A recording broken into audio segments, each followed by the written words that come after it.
Okay, here we are at chapter 26. The small cavalcade, cavalcade, cavalcade, cavalcade followed the road north. Holt and Horace rode in the center with the Apprentice, who had changed into his customary black armor and surcoat. The raddled old hack that he had been riding was now consigned to the rear of the column, and he was astride a large, aggressive, and, as Holt had expected, black battle horse. They were surrounded by at least 24 men at arms, marching silently ahead and behind. In addition, there were 10 mounted warriors split into 2 groups of 5 and stationed at either end of the column. Holt noticed that the men nearest them kept their crossbows loaded and ready for use. He had no doubt that at the first indication that they wanted to escape, he and Horace would be bristling with crossbow bolts before they had gone 10 steps. His own longbow was slung across his shoulders, while Horace had retained his sword and lance.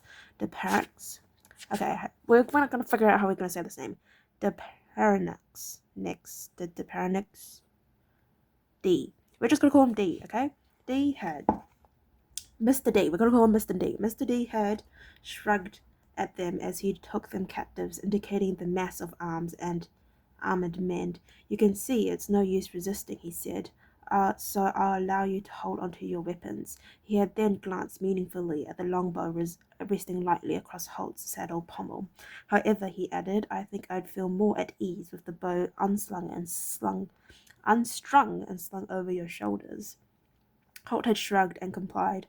His look told Horace that there was a time to fight and a time to accept the inevitable. Horace had nodded, and they had fallen in beside the Gallic warlord, finding themselves immediately bunched in by his retainers. Holt noted wryly that Mr. D generously did not extend to their string of captured horses and armor. He gruffly ordered for their lead rein to be handed to one of his mounted retainers, who now rode at the rear of the column with them.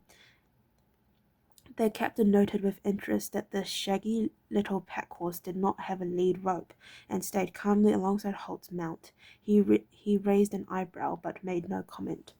To Holt's surprise, the black-clad knight turned his horse's head to the north, and they began their march. May I ask where you are taking us? He said. Mr. D bowed from the saddle with mock courtesy. We are heading for my castle at Monsomber,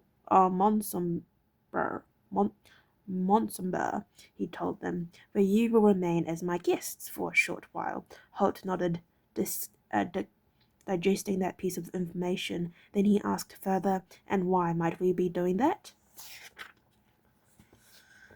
The Black Knight smiled at him. Because you interest me, he said. You travel with a knight, and you carry a yeoman's weapon, but you're no simple retainer, are you? Holt said nothing this time, merely shrugging. Mr. D, eyeing him shrewdly, nodded as if confirming his own thought. No, you are not. You're the leader here, not the follower, and your clothing interests me. This cloak of yours. He leaned across from his saddle and fingered the folds of Holt's dappled ranger's cloak. I've never seen one quite like it. He paused, waiting to see if Holt would comment this time.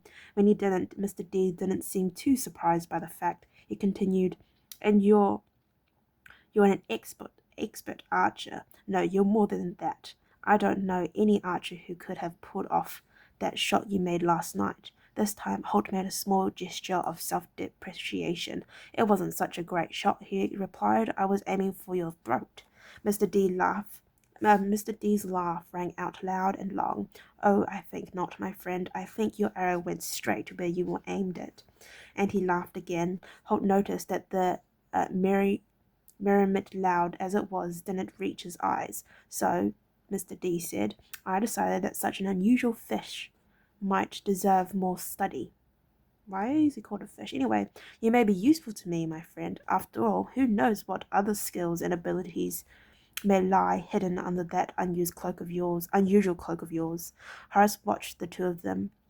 The Gallic Knight seemed to have lost all interest in him, and he wasn't unhappy about that fact. In spite of the light bantering words between the two of them, he could sense the deadly serious undertones of the conversation. The whole thing was getting beyond him, and he was content to follow Holt's lead and see where this turn of events took them. I doubt I'll be of any use to you, Holt replied evenly to the warlord's last statement. Horace wondered if Mr. D read the underlying message there, that Holt had no intention of using his skills in his captor's service. It seemed that he had, for the Black Knight regarded the short figure riding beside him for a moment, then replied, "Well, we'll see about that. For the uh, for the meantime, let me offer you my hospitality until your young friend's arm has healed." He looked around to smile at Horace, including him in the conversation for the first time. After all, those are not safe roads to ride if you're not fully fit. They made camp that night in a small clearing close to the road.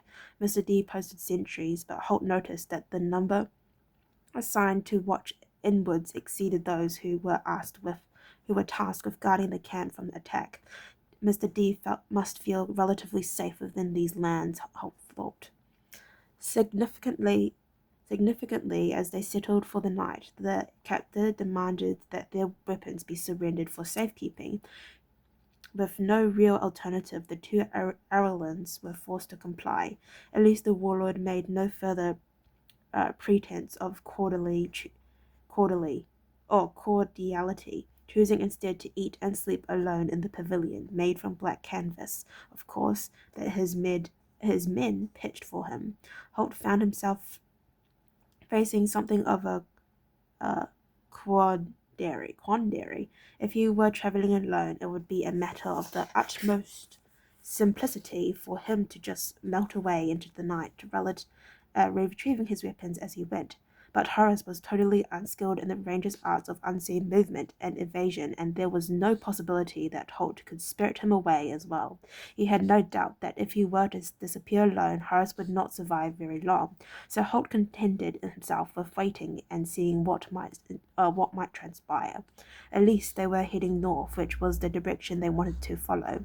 In addition, he had learned in the tavern the night before that the high passes between Titland, the neighbouring land to the north, and Scandinavia above it, would be blocked by snow at this time of the year, so they might as well find quarters in which to spend the next month or two. He guessed that Chateau Monstrombe would fit that bill as well as any other. Holt had no doubt that Mr. D had some inkling of his real occupation. Obviously, he hoped to enlist him in his battle against neighbouring warlords. For the moment, he mused, they were safe enough and heading in the right direction. When the time came, he might have to ring a few changes, but that time wasn't yet. The following day they came to the warlord's castle. After his initial display of goodwill, Mr. D had decided not to return their weapons in the morning, and Holt felt strangely naked without the comforting, familiar weight of the knives at his belt and the 24 arrows slung over his shoulder. Chateau Monstrom reared above the surrounding forest on a plateau reached by a narrow, winding path. As they climbed higher and higher up the path, the ground fell away on either side in a sheer slope.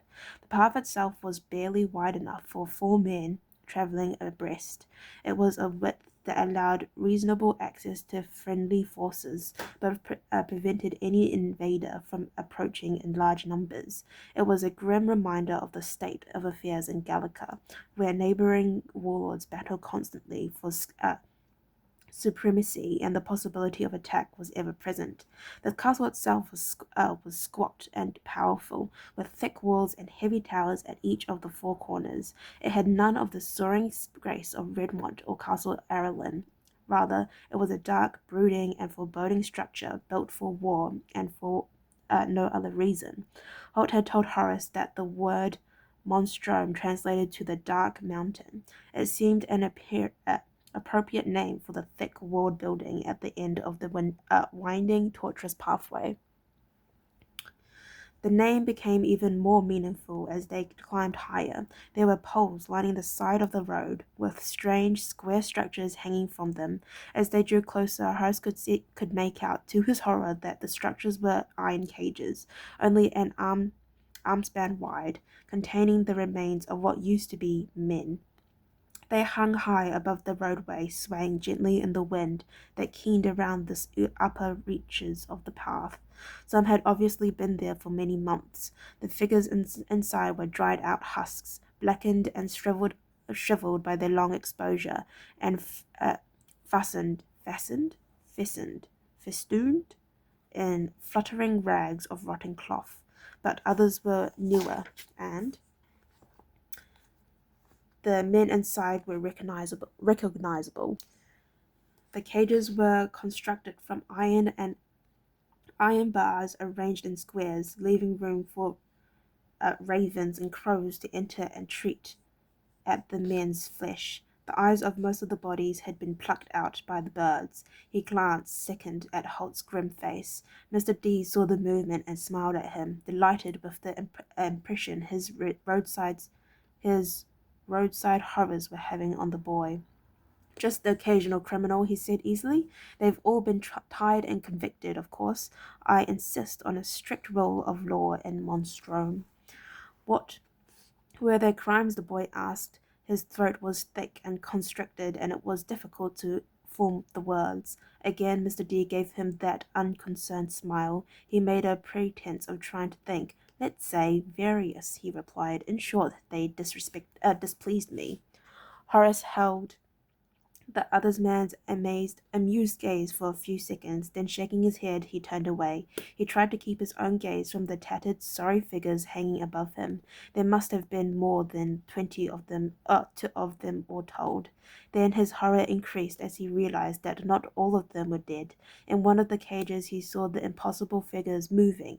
At first he thought it was an illusion, caused by movement of the man's clothing in the wind.